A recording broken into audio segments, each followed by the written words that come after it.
to thank all y'all for coming. I really do appreciate it. This is my husband, James Moore, and we got to, oh, go ahead. Clap for the hubby. We actually got up to Peoria yesterday morning, and hey Barb, I want y'all to know the Midwestern kindness is truly here in Peoria. Y'all have been so great. Everybody we've met has been welcoming and just wonderful. Thank y'all so much. And you know I'm from Florida, Jacksonville, Florida.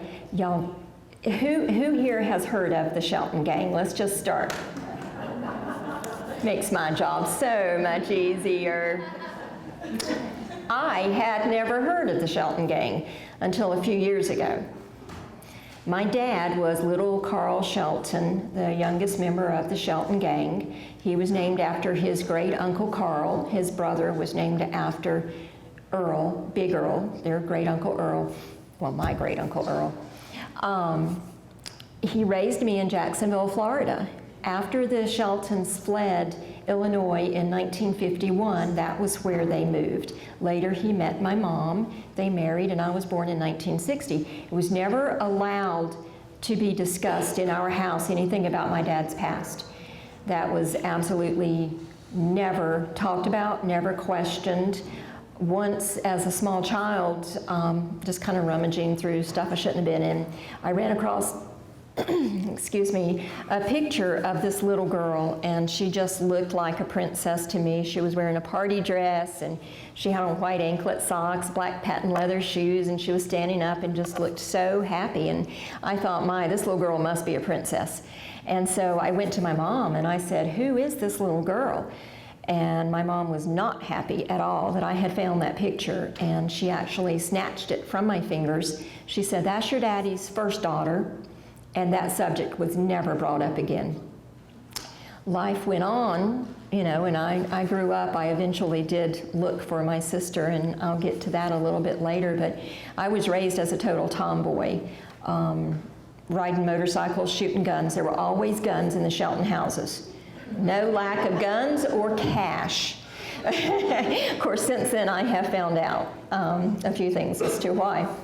But a few years ago, as I said, my dad had open heart surgery.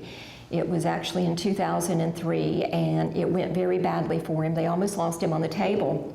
And the doctor told me that afterwards, because he was in a coma, if he came out of it, he might actually not be right in the head. He might not even come out of it. So we didn't know what to expect. So after 5 days of my dad being unconscious, he started to wake up, but in his mind, he had gone back in time to that picture that's on the front of that Shelton Gang book of his time as one of the Shelton Gang in the Midwest here down in Southern Illinois. And he started acting out scenes from his past. He would say, they're going to find us, they're going to kill us, we've got to get them, and actually shooting people with his fingers.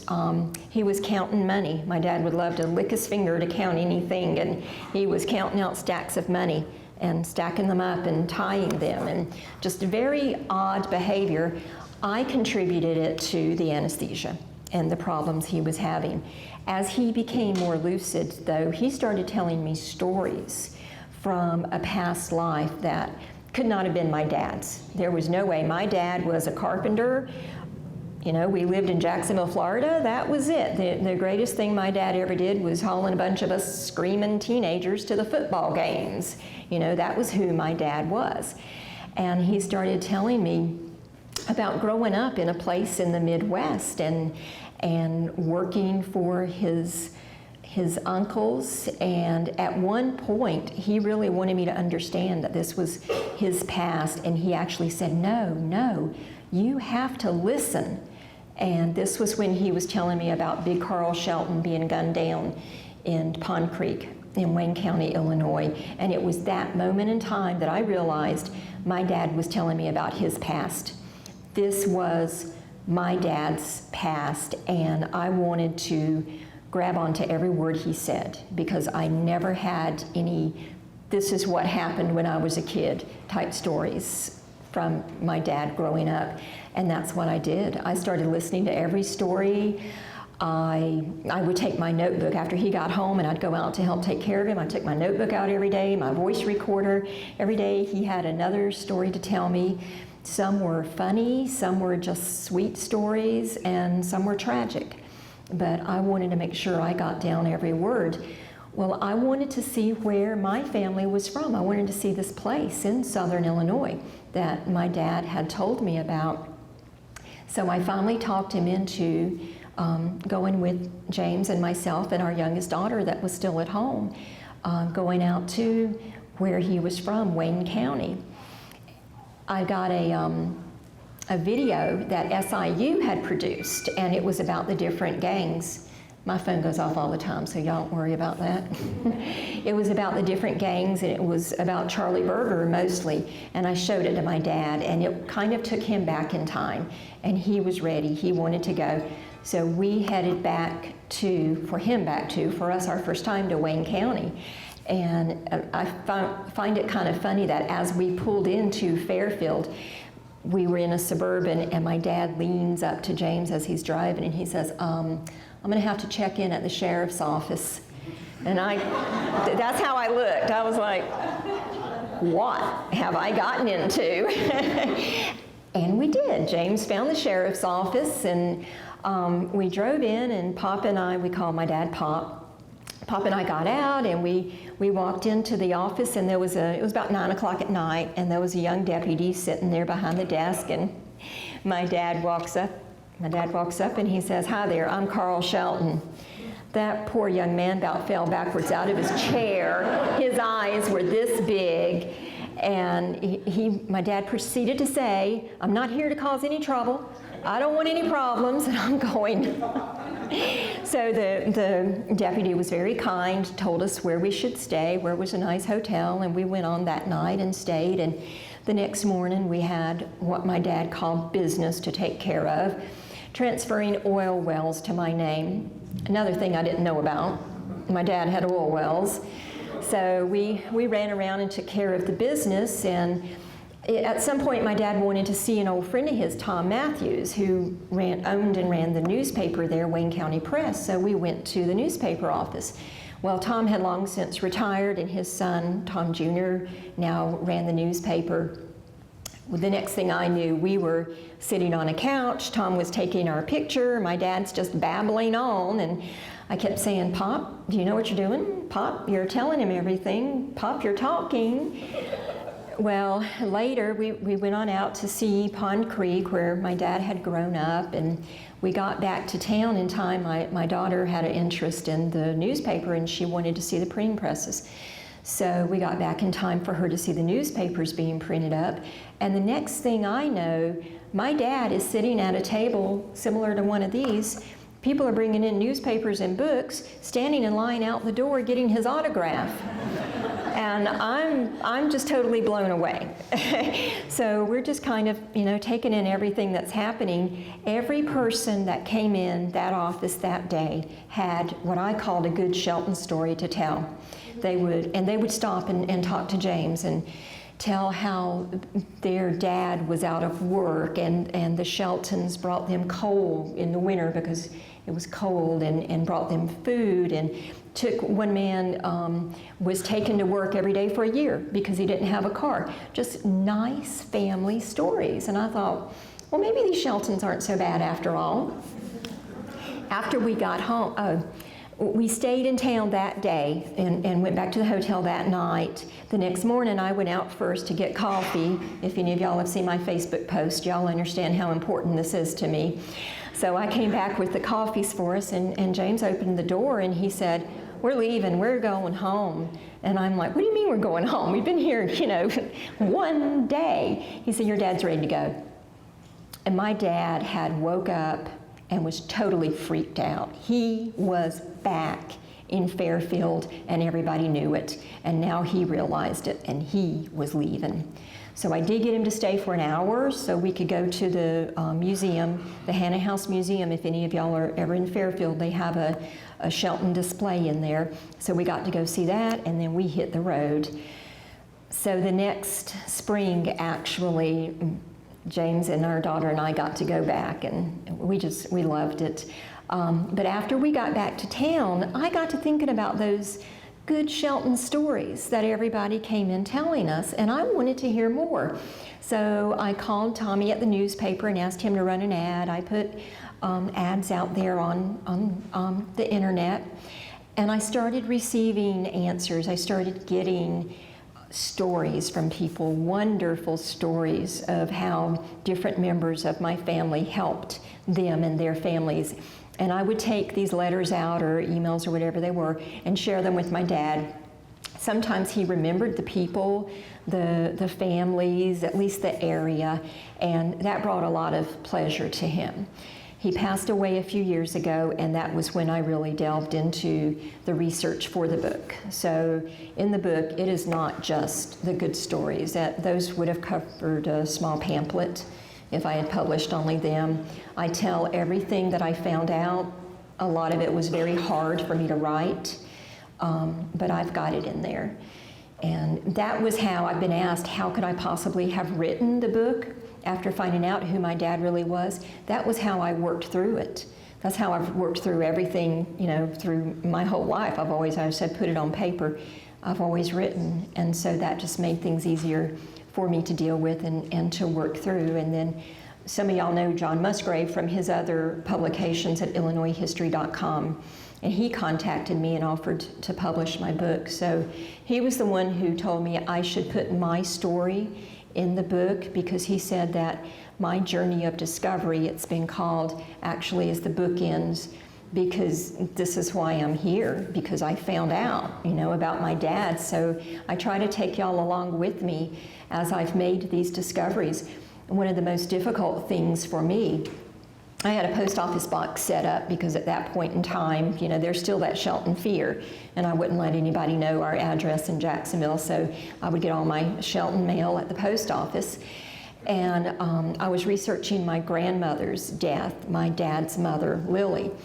Well, I finally was able to contact the coroner who did her autopsy, their office, and I found out that in 1967, I was 6.5 years old, my grandmother was murdered in Fairfield. So even though the Sheltons had left in 1951, that war had not ended. I mention in my book, which I was actually going to read y'all the first couple of pages, but I forgot to bring it up here. So I actually mention in there how being raised the way I was actually trained. Thank you. I was going to show y'all a picture too, because y'all pretty much know Bernie, I think, the most. And this is the type of thing that I was able to find out because of being a family member. I was able to get pictures from the family and stories from the family. This is Bernie Shelton with my great aunt Lula, his baby sister Lula, and they were just on the farm in a boat, just out on a lake or a river, just enjoying the day. And what a far cry that is from the Bernie Shelton we hear about all the time, the gangster. So there was a family side. There was another side to them. So would y'all like me to read the first couple of pages?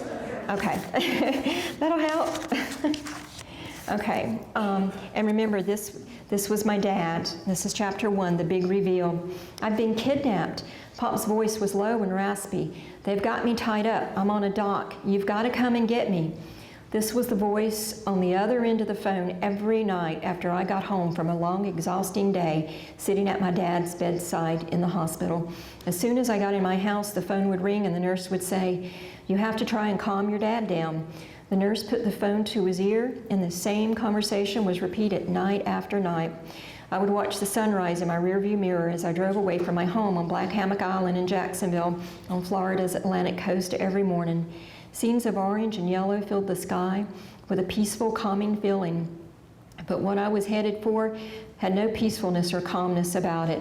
My destination was like driving into a hurricane-force winds. For all of my life, this had been my home. I was born and raised among these palm trees and sand dunes. My roots sank deep here, or so I thought. Trees and shallow soil don't fare well in storms. The storm still raged in that bed, and what it would reveal would shake me to my core. Driving back to the hospital each day, I hoped I would find my dad awake and alert. It wrenched my heart to see him in that hospital bed. His tan skin turned pale and his baby blues lacked their luster and vibrancy. He could see, but just not me. He wasn't blind, but he didn't see what was actually there. In his mind, he had gone back to a different place and time. He saw people as clearly as if they were standing in front of him, but they weren't. He saw places he hadn't been to in over 50 years, just as real as if he were standing there today. Pop, as we call my dad, had barely survived surgery, and now he didn't know where he was. He kept trying to get out of bed, to escape, as he would say. The doctors had to keep him strapped down for his own safety. "You have to get me out of here," he said repeatedly. I kept trying to tell him he had to stay in the hospital bed, but he didn't understand. "No, they're trying to kill us. We have to go now." Every time I left the room, he would call out for me, "Ruthie, get me out of here. Somebody, get my daughter. Get Ruthie." Thus began a week of incoherent ramblings and delusions. There were to be revelations that would forever change my life and change who I am.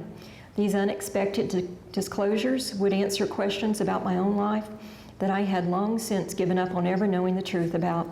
A course of events was about to unfold that would bring Pop's life full circle. The drugs that had relaxed his body for surgery had broken through decades-old barriers and cautions. The anesthesia had left him temporarily living in the past, his past, a past I knew nothing about. He was now about to inadvertently share with me the life he had left behind a half-century before. Most importantly, the end result would reunite him with his first daughter, my sister Elaine, after a lifetime apart. I was born into a war that I never knew existed. I was protected, sheltered, hidden, even trained. My mother's instructions were always check for wires before opening the front door of the house. No explanation was given. I had learned to ask no questions. I did as I was told. I now know that she lived in fear my whole life, fear for her safety, terror for mine. This fear escalated, especially after she and my dad were divorced. When I was 15, my mother told me she had papers drawn up to give me away.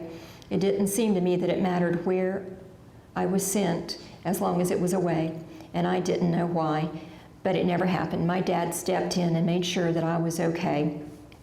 This was a war that was supposed to have ended in 1951. It played out in the Midwest. The town was named Fairfield, not a name you would expect for the story that was about to be told to me. Fairfield lies in Wayne County, Illinois. By that time, only one side would show themselves openly. The other side would be identified by police, sheriffs, and the FBI as person or persons unknown. This war continued beyond the deaths of all the major players and affected, touched, shaped, even controlled the lives of the next generation, and unfortunately the one to follow, mine. I mentioned about finding the picture of my sister, Elaine. Well, I'm not one to give up when I want to do something, and at some point in time, after James and I had been married for years, we had a house full of kids, we were over at my dad's, and James went to get something out of the cabinet. Well, everything my dad considered a treasure, he kept in a cigar box. So there was a cigar box in there, and James opened it, and he saw pictures of a little girl. And he came in the room I was in, and he said, "I just saw a box full of pictures of you when you were a baby, but they couldn't have been of you because you weren't born yet." And I said, "Oh, that's my sister." And James said, "You have a sister?" And I said, "Yeah." See, Sheltons don't tell. And so he said, "Don't you want to meet her?" And I thought, well, yeah, I do. You know, that's the first time that had ever occurred to me. So I spent the next several years searching for my sister. I finally found out her name was Elaine. That was all I knew. And her husband was an Air Force pilot. Well, by the time that I was grown and married, I had gotten to know my great uncle Earl and Aunt Earlene. I was never allowed to know any of the Sheltons except my dad when I was a kid. So I had there was no way I could find my sister in the 1980s. There was no internet to speak of. There was no searching. And I did the best I could do, you know, through calling and phone books and maps and stuff. Well, I finally went to my Aunt Earlene and I said, "Well, I'm trying to find my sister and I've had it. I'm going to hire a private investigator." Well, all of a sudden, my Aunt Earlie knew where her mom lived and her grandmother and her name and her children's names and had addresses and phone numbers. But not for Elaine, but for her mother and grandmother. So first I called her grandmother, thinking she's older, she'll be nice. And now remember, I don't know anything about the Sheltons. All I know is I have a sister from my dad's former marriage. I don't even know where she was from. So I talked to Elaine's grandmother, and she was the kindest lady. I had no idea at that time what she was covering up for me to protect me. And she gave me Elaine's mom's information. I called her mom. Her mother was kind and polite, but I could tell this lady did not want me in her daughter's life. But she offered if I mailed her letters for Elaine, she would forward them for me. And she did. She never felt like she should interfere in any way in Elaine's life, even though she didn't want Elaine connected back with the Sheltons, once again for her own safety. I found out later that she actually, after my dad left in '51, she had Elaine's name changed legally, her last name, so Elaine didn't grow up as a Shelton to protect her. So eventually, after a while, I got a letter back from my sister. She really thought it was our dad trying to contact her, and he was just using me, to find her. And she was very kind. She told me basically about her life, who she was, what she had done, and her daughters. And that was pretty much it. I wrote back. We exchanged letters a few times, and then there were a few phone conversations. Well, like I say, when I want to do something, I never back down. I wanted to meet my sister, and she finally agreed. My sister grew up in Wayne County, Illinois. She still has the Shelton fear, so I'm not allowed to say where she lives. But it was a long way from Jacksonville, Florida. But she finally said we could meet her, so we were always very adventurous with the kids and all growing up, and we camped a lot, and we've traveled all over this country. So the next thing you knew, we were packing up the kids and hauling out across the country. And we got out there to where she was, and she came and met us in a park. I think we spent about 2 hours together. She told me later that 10 minutes into meeting me, she realized I knew nothing about our dad's past. And she went home after meeting me and told her husband, that girl knows nothing about Carl's past, and it is not my place to tell her. We had a great time when we met. I could not believe we were so much alike. James said we even walked alike. I mean, it was just unbelievable. A few more phone calls, a few more letters, but I could tell this was not the time for her to be in our lives. And so I didn't hear from her again until we took my dad to Fairfield, and his picture was on the newspaper. Someone in Fairfield mailed it to my sister, and I got a phone call. And she said, I'd like to meet our dad. And I said, get on a plane. And within 2 days, she was at our house, her and her husband. And so she and the dad, she had only met with once, actually saw twice since she was a baby in diapers. They met with open arms. And she was in his life the last 3 years of his life. She was with him the week before he died. And she was his daughter, his first daughter, and we would have so much fun together. My dad's kind of like me. I want to come first in my kids' lives and my grandkids' lives, and it doesn't really matter what they have planned. And when she would be visiting, she'd always stay with us. And we lived about 30 minutes from my dad. Of course, Elaine and I wanted to go to the beach, that's what we did. Well, my dad would want us to come to the house first, and he's 30 minutes away, and the beach is the other way. And so she'd say, well, he's known you longer, you tell him. And I'm like, well, you're new, you tell him. And that was kind of how the relationship went. But we are best friends. She is my sister, and like I say, she got to be with my dad, our dad, the last 3 years of his life. That was the really good part that came out of the experience. I mentioned finding out about my grandmother. She had left the children. She was married to Dalta. Dalta was considered to not be part of the gang. He was considered to not be smart enough, my grandfather, to be part of the gang. Well, he worked for his brothers. He dealt cards, rolled dice. You know, he always worked for them, even though he wasn't considered part. When they started being assassinated, Dalton was the first one to lie out of Illinois and land in Florida. So he actually had a homestead set up when all the others left. But his wife, Lily, the mother of my dad, little Earl, and Dorothy, she left when the children were young because she just couldn't, I assume she couldn't take it. Dalton drank, he was a womanizer, and then you've got the Shelton gang as in-laws, so she just kind of disappeared. And my dad didn't see her again until after he had our family in Florida. Of course, before I was born, there's pictures. There, of course, are no pictures of me with my grandmother, but my brother and her together, and my dad. Well, in the early 60s through 66, she worked as a caregiver for a man there in Fairfield, and he was actually disabled. He was in a wheelchair. She was 10 years older than him. She was 77. One morning, she got up and she heard gunfire in the front bedroom. She called for help. This is what we know actually from the police reports. She called for help. First she called a doctor, then she called for the police. By the time they got there, she was in such a state of mind, she had to be hospitalized. The man was in his pajamas. He was wearing one leather glove, he was wearing his bedroom slippers, and he was shot in the neck with, now I've lost my thoughts. Now y'all understand what happens when you're over 50? Sorry, with a shotgun. He was shot in the neck with a shotgun, dead. The coroner called it a suicide. No one in his family believed it was a suicide. They all thought it was murder. My grandmother she could make no sense. She was taken to the hospital. A few days later, she was put into a nursing home in Fairfield.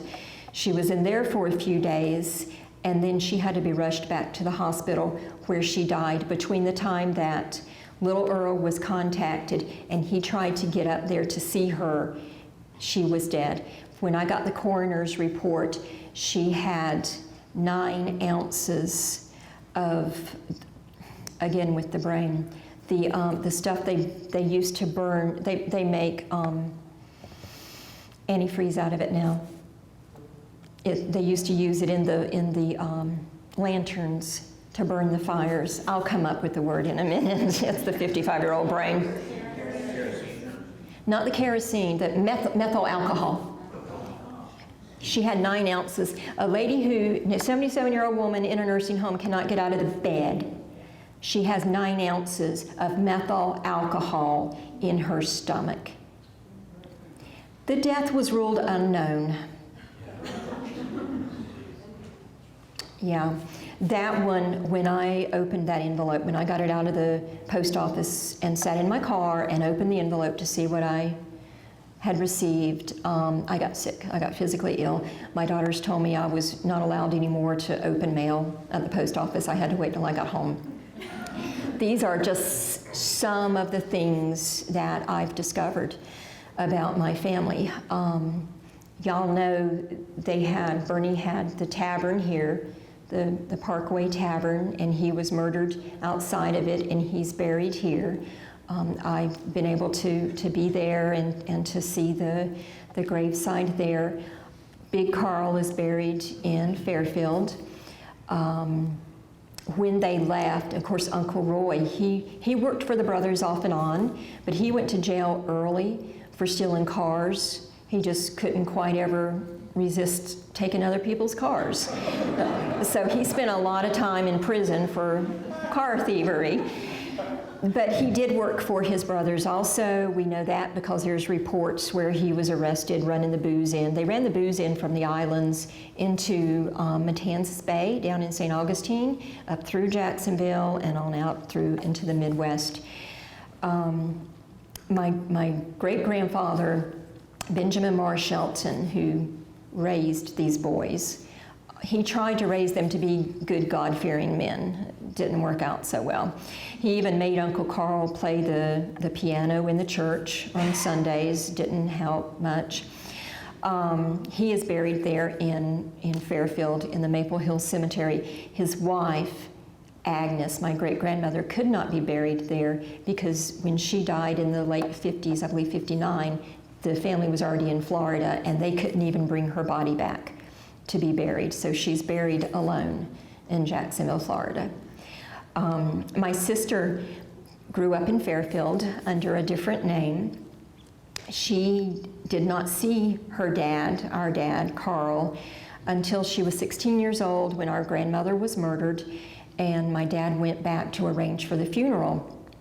I'm sorry, that's wrong. The year before she was murdered. My dad had called, 55-year-old, I need some more coffee here. My dad had called the man who was raising her, I'll say stepfather for this room, but my sister will never call Bill Garrett her stepfather. That was her dad that raised her, he and her mom. My dad called him and said, I want to see my daughter, and he arranged for him to see her. So there are pictures of my dad and Elaine when she was 16 years old that she got to meet him. She said it was a very awkward meeting. They asked who would she want to be there. She wanted her mom's brother to be there. And my dad got to visit with her for a little while. The next year was when his mom was murdered, and he went back and went to Elaine's house and knocked on the door, and she had just gotten in from school, high school, and opened the door, and he said, I'm here for my mother's funeral, can I see you? And she said, I'll have to. She instinctively locked the door, the screen door, as she opened the big door. She said, I'll have to call my mom. Her mom was a nurse for a doctor there in Fairfield. Her mom said, absolutely not. Do not unlock that door. I'm on my way. Dropped the phone and ran, didn't even get in her car, ran home. Elaine went back to the door and my dad said, I heard. And he turned and walked away, and that was the last time he saw her until after this. And it was worth finding out all of this to be able to reconnect my dad with Elaine. And like I say, there's been good and bad that I have discovered. I've been asked, how do I deal with it? It is what it is. It's what they did. I'm just reporting it and telling what we've been through after learning who my dad really was. I guess that's about all I can stand here and babble. So if y'all have any questions, that's easier. Yes, sir? You've spoken several times about the Shelton fear, you call it. Yes. It's been 60-some years ago. Yes. Is that really real now still today? I'll give you two experiences I've had during the book signings. I don't think I really have it. My sister, yes, because I invited her to come and go on the Shelton tour that we're going to do in Wayne County, and her first words were, no, Shelton fear. Yes. To grow up as a Shelton in Fairfield, you never knew if somebody wanted you dead. Because when they left, see what happened way back in the day, the Sheltons made friends with a lot of different gangs. My great uncle Earl actually had a peaceful relationship working with Al Capone. Capone would come down to St. Augustine. My dad, and this was something I found, I'm like, you knew Al Capone? My dad would drive Big Earl, my great uncle Earl, to what was then the hotel. Now it is Flagler College in St. Augustine. Uncle Earl and Al Capone met to keep peace between the two gangs. And that was the only reason there wasn't a bloodbath back in that day. But once Capone was out of the picture, then there was nobody in that situation that the Sheltons had a working relationship with. And by now, we're moving into the late 40s era of time, and my great uncles are getting old, you know, like my age. And they're wanting to rest on their laurels. They're wanting to sit back and relax and enjoy the farmland. I find it funny, it was the thing they couldn't wait to get away from when they were younger, that they wanted to go back to as they were older. So Big Carl and Big Earl, Roy, they all had farms there in Pond Creek.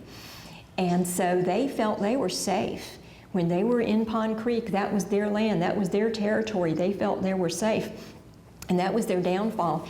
Some of the factions of different gangs that they had wronged over the years came together.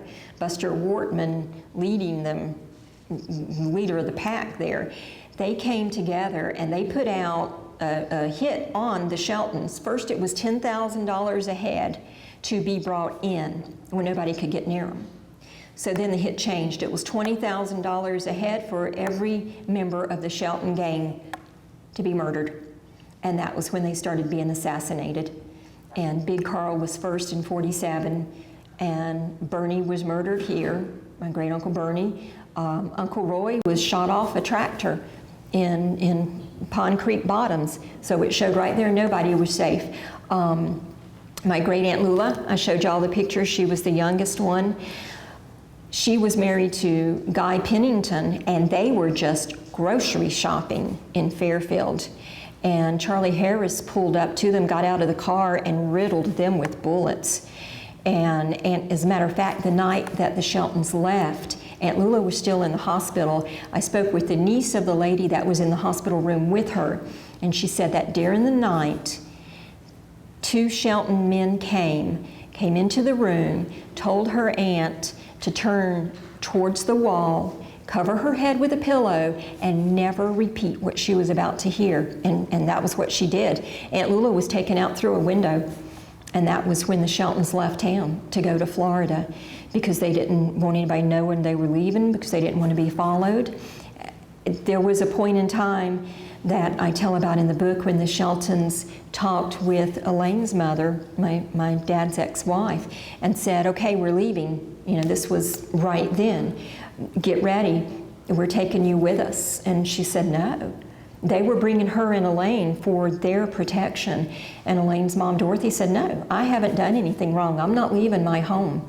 But that's how fearful the Sheltons were for anyone that was a Shelton.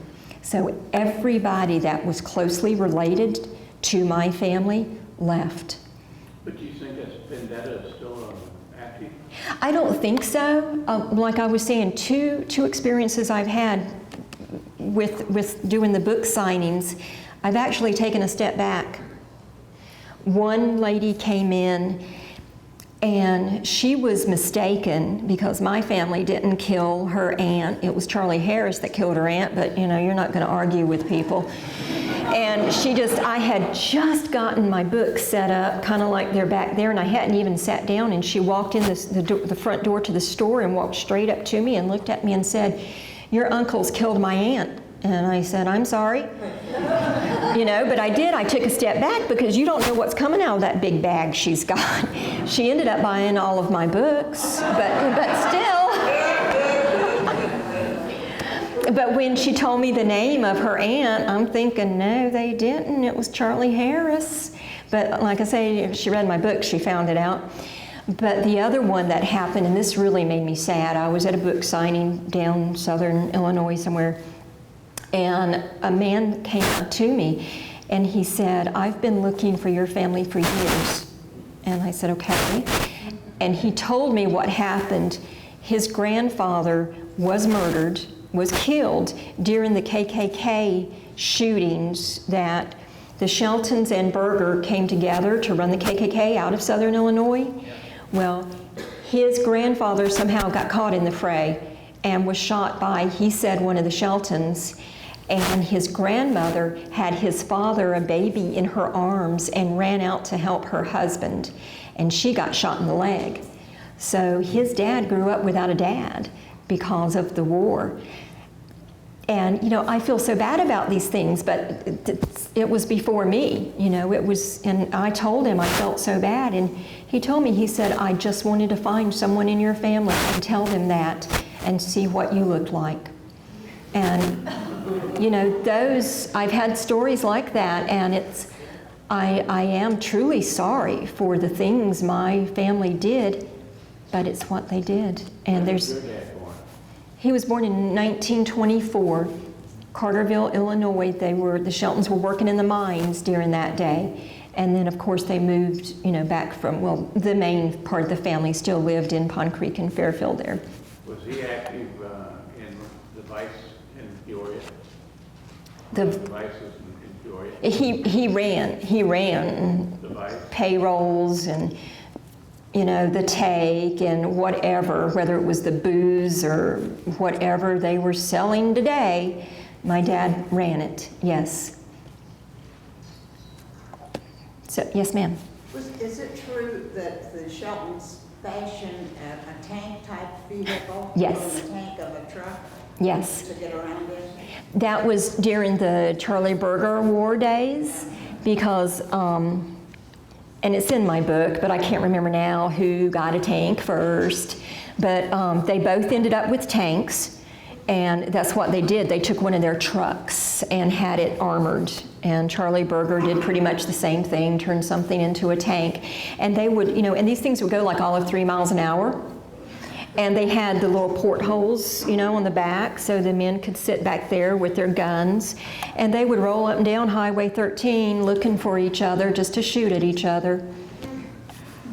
And oh, the Sheltons are accredited with, even though it is not specifically true because there was one small incident before, they are accredited with the first Homeland terrorist incident from an airplane, when they dropped the homemade bombs out onto Charlie Berger's hideout, Shady Rest. Didn't do much good. They killed a dog and a rooster. It just kept the fuel to the fire. Yes, ma'am. What did you feel like when you first started realizing the depth of the darkness of your family's background? Because I found some really not as extensive as yours, but I found stuff and I was almost incredulous. Yeah. Like I couldn't believe it. Yeah. When I started seeing stuff on the Chicago Tribune and things like that. So I just want to know what Yeah. it was like when you first started realizing the depth. I believe I went through every emotion known to mankind. First, even before that, I was mad at my dad. I mean, I'll admit it, I was mad at my dad. When he started telling me, you know, oh yeah, I spent the weekend with the Pulitzers in St. Louis. I wanted to be a writer since I could hold a pencil. I worked for the Jacksonville Journal when I was in high school, and my dad knew the Pulitzers and never thought to mention it to me. But you know, and so there were things, but as he told me more stories, then I began to understand, and as I got more in depth, I began to understand I was hidden from his past for my protection. And that was the bottom line. Everything my dad did was for the protection of his children, whether it was leaving his first daughter behind, which broke his heart, or the way he raised me and my brother, it was for our protection. As I've been getting ready for the Wayne County tour, that's going to go from Fairfield up to Sisney to see my grandfather's house, one of the few houses that are still standing, and all through Pond Creek and Fairfield.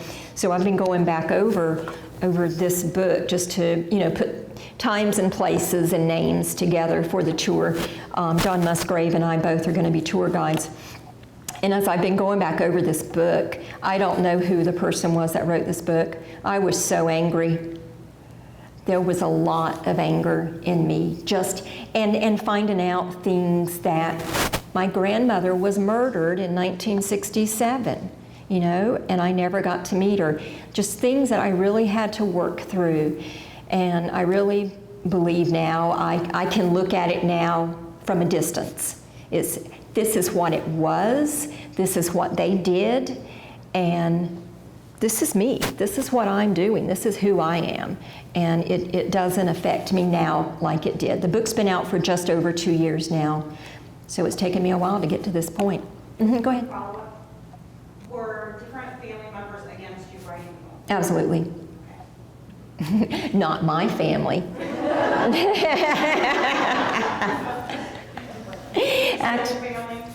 Some cousins. Yeah, but I think they've kind of settled down now and gotten over it. There was another hand I saw somewhere. Yes. I had never heard of the Shelton gang until I heard about this presentation. And I was wondering wondering if you could kind of give a good background of Okay. how they got started, what they did, and especially what they were doing here in Peoria. Okay. And like, if they had gambling places? Yes. Prostitution, or what, Yes. what buildings were they in? What was the name of the, what, you know, because like, if I knew, like, a Okay. grandfather was at such and such building, I want to show if he was gambling here. Right. Here in Peoria, it is now Kenny's West Side Pub that my great uncle Bernie owned, ran, and was murdered in front of. And everything that I'm telling y'all is, of course, in detail in the book. But he was murdered there. He's buried up there in the cemetery. I can't say the name of the cemetery right off the top of my head. Okay. And then the gentleman over here who owns. Oh, okay. You're next. History man. Sure. Okay. Back in the day, like the early 1900s, my great-grandfather had a family in Wayne County, Illinois, and they were growing up just poor farmers. Well, the sons he raised did not want to be just poor farmers, and they lit out early. They went to St. Louis and started driving taxi cabs, and that was where they got a lot of their experience with driving and outrunning the law, because, you know, to avoid tickets and stuff. And then they started getting into a little bit of gambling. They started opening some gambling houses. That turned into opening prostitution houses. Anything they could make a dime on, my great uncles did. And with Prohibition becoming the law of the land, they started running the liquor up from the Bahamas, as I said earlier, through Jacksonville, all up. They also brought it down from Canada through Detroit and down into Illinois. And basically from there, they were tough guys. They were considered to be thugs, even though they were very good to their people, their area. But outside of that, you didn't want to cross them, because if you did, you would not be here the next day. Saturday Evening Post once called them the bloodiest gang in America. So is that kind of a fairly good rundown?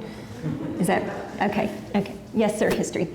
Just give you one story that you might be able to use in your future addresses. I came out of deep southern Illinois, which was anything below Carbondale. Right. North of Carbondale, we don't consider it to be southern Illinois. Okay. I do have some in-laws who were married into the Berger family.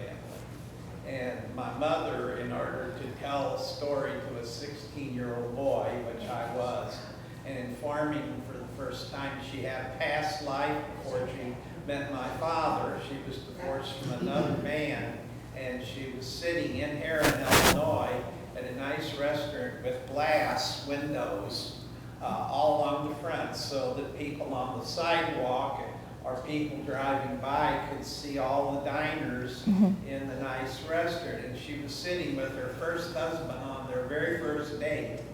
And all of a sudden, the cars you were talking about, one of them drove by and sprayed all those windows with machine gun bullets. And of course, everybody went to the floor. I'm hearing this for the first time when I'm 16. But she married my father. It had nothing to do with any of that. But I was asking her, why did you marry your first husband, and what happened, and why didn't you stay married to him? And why, you know, don't I have, she only married him briefly. And she said, because he was in with the Berger family and all that outfit. Well, this story I'm telling you about is, when this happened, they weren't out to kill anybody. They were out to scare the pants off everybody, which they did. Because the machine guns, tractor machine gun was above everybody's head, except maybe some poor waiters or two. Right. And the point being that they wanted to run the business out of business, because they were in with the Bergers, and it was those damn Sheltons who came back through with their machine guns. I grew up hearing that, you know. And if I misbehaved or anything, I always heard, Well, the Burgers or the Sheltons are gonna get you. That works. Y'all were asking about here in Peoria. One of our guests today, Barb Rafful, in the back there, her dad, Joe Rafful, ran the Paradise Lounge, and he was partners with the Sheltons in the beginning, not very willingly, is that the way to put it? They came in, and this was what they did with all the tavern owners all through Illinois and over into St. Louis. They would go in and they would say, we are now partners, and they had a choice. Exactly. The tavern owners could either be partners with the Sheltons or die. That was the choice, and Barb told me that they put a gun to her dad's head and said, we are partners as of, was it midnight tonight? 12 o'clock. And so then that situation started there. Yes, Jess? How big was the Shelton gang when they were here in Peoria? There were a total about 50 working for them altogether. I'm not saying they were all here in Peoria, but they had about a total of 50 working for them, because remember, they're running booze and they're going and collecting the money from the company here in Peoria was called the Shelton Amusement Company. And so, not what I thought it was going to be when I first heard about it. I'm expecting kiddie rides. No, they're gambling machines. And so, somebody's got to go collect the money. So they did. They had, ones who worked for them. Yes? I have a watch I'd like to show you. I believe it's your great Uncle Earl's watch. Oh, I'd love that. Thank My you. uncle worked for the Sheltons, my uncle Lionel Bunyeoman. Okay. Sheltons, and somehow the story is this watch is Earl's, and it says EWS initials on the back, so I could show it to you. Thank you. I appreciate that. Yes, in the red shirt. Well, this is a story about my grandfather. He had a bar on Lena Road, about a half mile south of Deadwood Park, and it's a restaurant now. And back in the 30s, late 30s, having a slot machine was illegal. Mm-hmm. And he had about 3 or 4 of them, but he didn't own them. There was a fellow up from north, what they call the line, put his machines in. He got a portion, my grandfather got the rest. One day, he said about 3, 4 guys came in, sat down, he said, you know who we are? And he says, yeah, I know you're the Sheltons. What do you want? He says, we want those machines out of here. Mm-hmm. He says, but there is up there. He says, we're putting ours in. So my grandfather says, I'll do some hard thinking on that. He said, which about that time his knees were slamming together. And he called Bill, I just had his name a minute ago, who was just Over 55. yeah, just north of where that bar is, a few miles up. He called him up and he said, look, you got your machines in here, and they would put theirs in. He's, well, I'll call you back. He called him back and says, okay, you can bring my machines out and just leave them where they are. I've taken care of it. Well, later we found out that he gave him some territory up the hill up here where we are now for them to use. And, and then he kept that until the days that he, well, either when the government wasn't looking at you or whatever. Right. He had his machines out there. So that's, oh yes, and there was another Shelton, a young lady, went to Woodruff High School, I believe, and she was visiting some of the other girls as overnighters, and she woke up dead. And they found out that she had died of drugs. Now that's not all I can remember because my cousin was there. That would have been in the early 50s, maybe, or late 40s. Wow. So, And that was what the Sheltons did. They would just come in to the place and say, okay, we're here, we're taking over. In the back, I've been missing you, sorry. I wish I had a chance to do more research, but I heard about this on the news last evening. I brought my father, my grandfather was a driver for the Shelton gang. Wow. Jackson Senior. And my dad, Edward Jackson Jr., the Shelton gangs laugh, and he was playing with them. Mhm. I wanted to come and hear more about it. Oh, thank you. They love children. That's true. Yes, sir. Will we see your story on TV anytime soon? As in a movie? HBO? We can hope. Do you know anybody?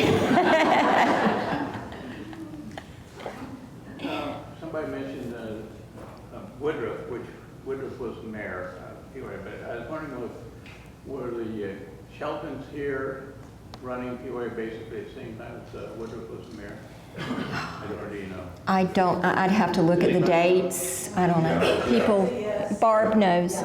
Yes, Who was? Woodruff was mayor. Woodruff had a policy, if he didn't see it, it wasn't happening. There was a lot of that back in that day. Okay, they wanted me to talk for an hour, and I appreciate y'all helping me get through it so much.